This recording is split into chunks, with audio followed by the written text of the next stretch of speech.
Assalamualaikum warahmatullahi wabarakatuh. Halo semuanya, perkenalkan nama saya Jana Azhar Nasution sebagai perwakilan dari kelompok 10. Nanti di video ini akan ada teman-teman saya yang selanjutnya.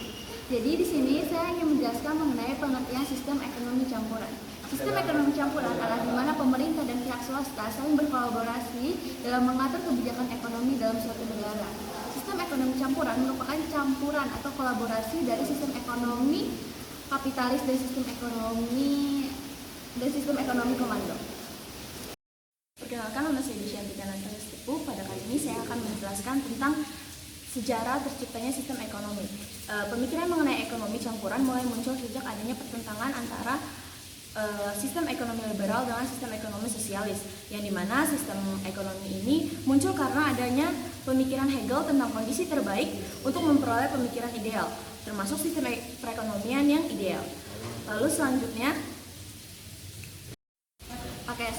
di sini saya akan memberitahu ciri-ciri mengenai sistem ekonomi campuran. Yang pertama, pemerintah dan pihak swasta terus aktif dalam menjalankan sistem perekonomian dalam suatu negara.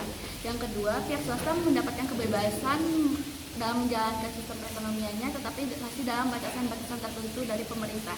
Lalu yang ketiga, pemerintah akan melaksanakan perencanaan, peraturan, dan kebijakan mengenai sistem perekonomian.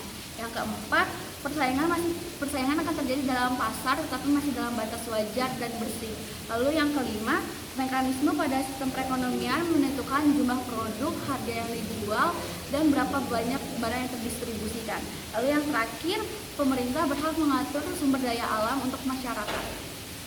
Nama saya Jocelyn Gabriel yang selanjutnya akan membahas mengenai kelebihan dan kekurangan sistem ekonomi campuran. Yang pertama yaitu kelebihan sistem ekonomi campuran. Dengan begitu, fluktuasi atau perubahan harga ekonomi dapat menjadi lebih terjaga dan stabil.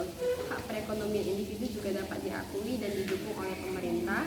Dalam sektor ekonomi juga, pihak swasta dan pihak pemerintah dapat dipisahkan dengan jelas.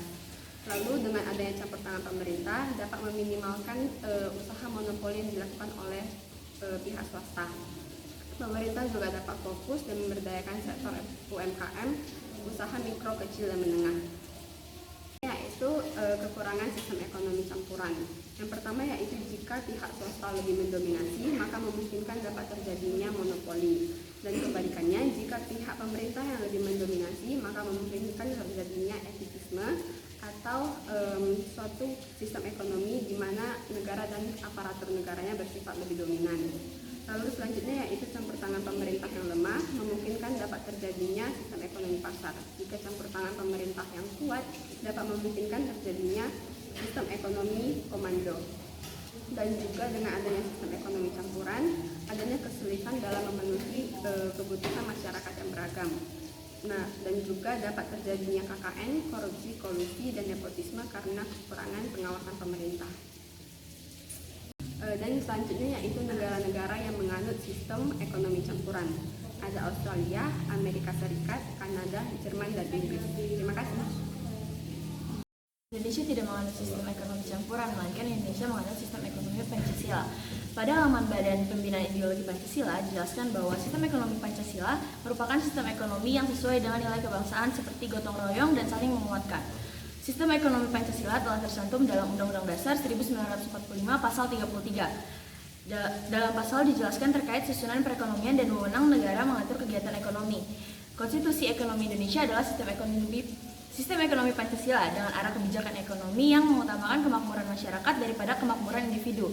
Hal ini menunjukkan bahwa pembangunan ekonomi bukan hanya tertuju pada individu atau golongan tertentu, tetapi secara merata. Terima kasih.